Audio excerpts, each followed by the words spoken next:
Hello to anyone watching. I am currently in the Sayes Court Park, which is at the very bottom end of Deptford High Street, and behind me is a site which I have been working with in my project so far. For those of you who maybe aren't familiar with my project or my practice generally, I am interested at the moment in trying to resurrect a historic garden which used to be on this site and covered a large part of Deptford. It was designed by John Evelyn in the mid 17th century, and he was creating this garden to try and educate people about not just the processes of gardening but also their health benefits, and a very important contemporary issue being the quality of air in London. So I'm drawing from methods of community gardening and as well as guerrilla gardening, which is the illegal cultivation of someone else's land, and essences of folklore as well, to try and create a performance. So sort of interested in sort of modes of scenography and theatre and the way they kind of construct new narratives for public collaboration around sort of very site-specific things. So with with everything at the moment going on, I'm sort of very cautious that they, if they do end up kind of wanting to try and keep everyone inside as much as possible, and especially if they start to close these parks like the National Trust announced yesterday, then it will be very difficult for me to try and do the kind of work I wanted to. Already there's been a lot of restrictions in terms of I'm probably not going to be able to actually create a participatory performance on this site anymore, considering people don't wish to attend those kind of gatherings anymore. So I'm sort of been considering different ways that I might be able to broadcast this place and the script work I've been writing in different modes. One of them being through film. One idea was to do a film screening, which is already kind of in progress, and it may become sort of the precursor to a longer performance, which will be held at some point, I hope. As well as maybe actually doing much more with audio to actually kind of broadcast the historical importance of this site. To give you more context into that, this site's particularly interesting because it's the one just behind me where this fence is here, and this park used to be, well, it is the very, very west side of what was probably a tenth, if not less, of what the garden used to be, which I just find so fascinating. But behind here is just a brownfield site, which has been many different things. To the river is the old Deptford dockyards, which are now no longer in use, haven't been for the last 200 years. But a private property developer wishes to take this site and build essentially a very Canary Wharf style block of flats and retail parks and places like that on here. And there's a lot of protest in Deptford from certain community groups invested in this site to essentially try and stop that happening, because there's too many of them anyway, and there's been no kind of integration with the history and heritage of Deptford or the people who live in it. And they're essentially calling for this place to have a garden grown here again, to have people participate in that. So my take on it is that if we can try and interweave this performative element through this kind of bureaucratic system, then maybe people like the property developers and the wider community will start to engage in that discussion around what this place was and what it can be in the future. And the script writing and the idea of the character creation. You can see I'm wearing now an adapted version of an original garment I was working on, whereby I've been essentially trying to grow moss on fabric. It's all about the idea of the character becoming the garden. This character is the garden of John Evelyn's, and it sort of is resurrected to bring a kind of an essence of the space.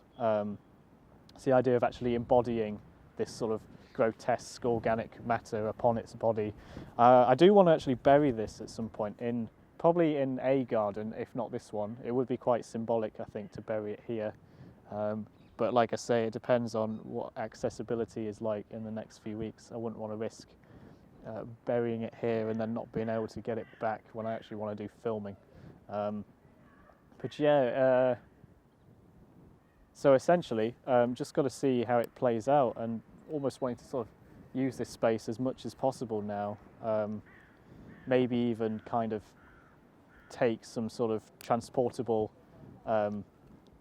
desk space or something I've been considering, which can also convert into a mini stage where I might practice doing readings and sort of develop that script as it goes along, as well as filming and audio recordings.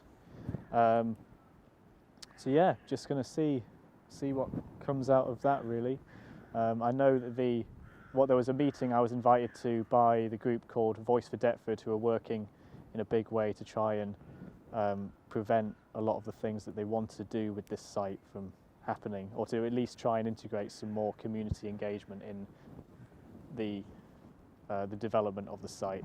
And a meeting I was invited to was cancelled just this week gone, as well as the meeting between the planning committee of Convoys Properties Limited, which is the company who want to build the private apartment blocks here.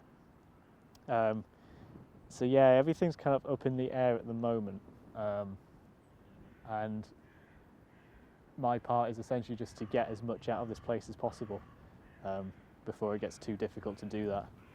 If I do end up having to transmit audio via pirate radio stations to people with script readings and almost like radio plays, then I think that as well is a really interesting thing that I want to try and explore more. The idea of resurrecting a garden from, as much as I dislike working from my bedroom, I'm also working with Stan and Joe currently building a workshop in their living room, which I'd much prefer to use. And then, yeah, just see how much engagement maybe I can tease from getting people to listen to that show.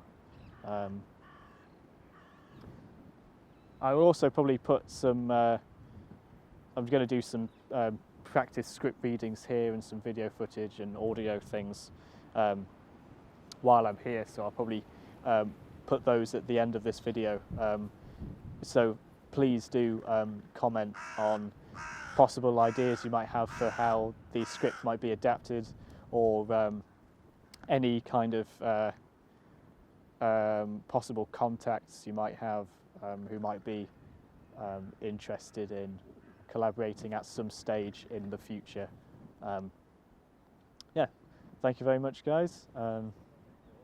See you on the digital sphere.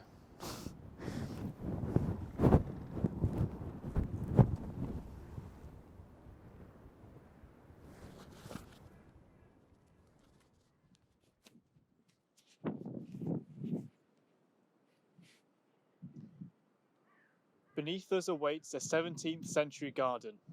It swells for 100 acres. Following Evelyn's death in 1706, the parterres, great orchard, groves and running waters fell into decline.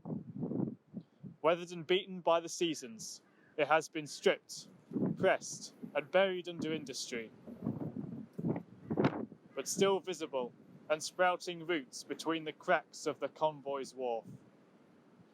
We are here to resurrect the garden. We mediate between the garden as it was and the garden as it could be, acknowledging its significance as an example of historic landscape design. Hither, and let mad bellows beat the strand. I twist restlessly beneath these concrete monoliths, and I've crawled to the surface to address you. The Garden History Society defines an historic garden as a designed area deliberately created as an ornamental environment. Convoys Properties Limited, in accordance with your outline proposal, Condition 14I, Biodiversity, and Condition 42I, Public Open Space and Landscaping, we will grow a large and goodly circus resembling some amphitheatre. Breathe in deeply and smell the essence of the historic garden, brewed from distilling the soil that has rested here for centuries. We will, of course, pay respects to the function of the site. Reference the history and legacy of Sir John Evelyn. If it's a garden you want, you shall have one. New landscaped areas, commercial, leisure, cultural and retail facilities. Run away. There is a snake in the grass. No locked out parks. We demand the public-private divide to be minimised. The garden must contain trees, living walls, green walkways. An historic garden includes the structure of the landform itself. We vocalise a sound that evokes the natural processes of the garden and re-establish these boundaries that once observed the Deptford Strand. We pay homage to Evelyn's desires for acoustical phenomena in the garden, the echoes of the soil shifting beneath your hills and precipices.